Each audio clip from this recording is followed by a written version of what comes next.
Welcome to విశ్వ TV. నమస్తే.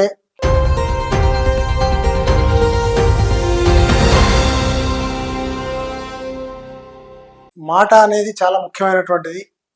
వాక్భూషణమే సుభూషణము అనే విధంగానైతే మనకు మొదట్లో చాలా మంది చెప్పినారో, ఈ మనిషికి దగ్గర కావాలన్నా దూరం కావాలన్నా మాట చాలా విలువైనది.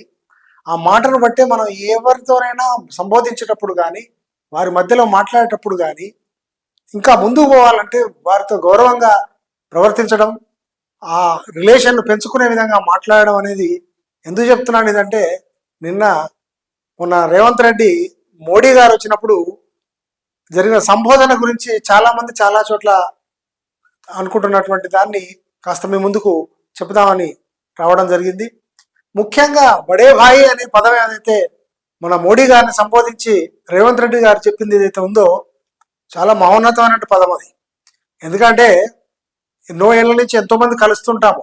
ఒక మనిషికి దగ్గర కావాలంటే ఒక మంచి వాక్యము, పదమో, మంచి పిలుపో చాలా ముఖ్యమైనటువంటిది. ఆ సందర్భంగా మళ్ళీ వాళ్ళు ఉంది ఏ స్థాయిలో, వాళ్ళు ఏదో వాళ్ళ సొంతంగా తయారు చేసుకున్నటువంటి బిజినెస్లో లేరు.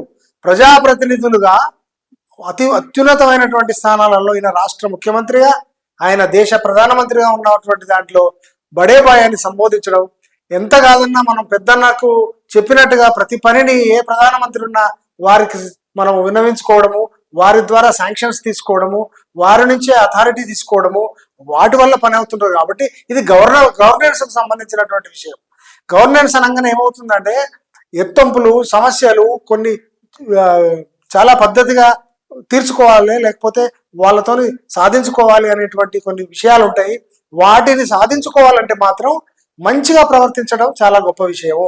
ఉన్న కాడ ఈగోలో, లేకపోతే ఎందుకంటే ఇచ్చిన పోస్టు కానీ వచ్చిన స్థాయి కానీ అది ఇంట్లో తను తయారు చేసుకుంది కాదు, ప్రజలు ఇచ్చినటువంటిది. దానికి తగ్గట్టుగా ప్రవర్తించిన రేవంత్ రెడ్డి ఒక మాట ఏంటంటే, ఆయన అంతసేపు మాట్లాడిన దాంట్లో బడేబాయి మీరు మీ రాష్ట్రాలన్నిటికీ మీ యొక్క స్థాయిలో చక్కని ఆలోచనతో మాకు సహకారం చేస్తే ఆ సహాయము చాలా గొప్పగా రాష్ట్ర స్థాయిలో, క్షేత్రస్థాయిలో మాకు బాగుపడుతుందని, ఉపయోగపడుతుందని ఆయన ఆ విధంగా అనడం జరిగింది. అదే కాదు, ఎవరు మాట్లాడినా అలాగే మాట్లాడాలి. అది మాట్లాడకనే కదా గతంలో ఉన్న ముఖ్యమంత్రులు కొంతమంది దూరం అయిపోయింది. మనం ఒక 5 సార్లు ముఖ్యమంత్రి అయినటువంటి ఒరిస్సా ముఖ్యమంత్రిని చూస్తే ఏనాడు కూడా పొల్లుపోకుండా మాట్లాడతాడు, ప్రతి ఒక్కరితో చక్కగా సంబంధిస్తాడు. మన దగ్గర ఉన్నటువంటి కొంతమంది ముఖ్యమంత్రులు ఒక్క మాట తప్పు మాట్లాడి గతంలో వాళ్ళ పేర్లు నేను తీయను, ఆ విధంగా దూరమైనటువంటి వాళ్ళు ఉన్నారు. కాబట్టి ఈరోజు కాంగ్రెస్ పార్టీ అతను ఈ యొక్క భారతీయ జనతా పార్టీ ప్రధానమంత్రిని బడే భాయి, పెద్దన్న అని సంబోధించడం అనేది చాలా గొప్ప విషయం. దానిని అందరం హర్షిస్తున్నాము.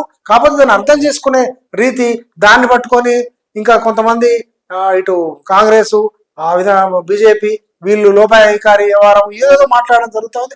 సోషల్ మీడియా, ఎంటర్టైన్మెంట్ మీడియా ఇవన్నీ ఎన్ని మీమ్స్ కానీ ఎన్ని కామెంట్స్ చేసినా అసలు విషయం ఏంటంటే, ఒక ప్రభుత్వాన్ని నడపాలన్నా, నలుగురిని ముందు తీసుకుపోవాలంటే, మనం ఒక ఇంట్లో ఉన్న దగ్గరనే నలుగురు సరిగ్గా మాట్లాడకపోయినా, అన్నయ్యని పిలవకపోయినా, బాబాయిని పిలవకపోయినా పనులు కావు.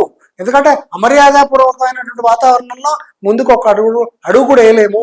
కాబట్టి ఆయన మనస్ఫూర్తిగా లోపల నుంచి వచ్చింది, కావాలని ఏదో అనుకోని కాదు. నిజంగా మోడీని ఎవరు చూసినా ఒక మంచి వాక్యంతో పలకాలనేటువంటిది ఆ స్థాయి వచ్చేసింది. ప్రధానమంత్రి ఇలాంటి స్థాయి ప్రధానమంత్రిని ఎలా సంబోధించాలి, ఆ విధంగా ఆయన పెద్దన్నాన్ని పిలవడం వల్ల చాలా పనులు సమకూరుతాయని, అందుకని ఆ విధంగా ఇక ఎప్పటికి కూడా ఆయన పెద్దన్నలాగానే చూసుకోవడం.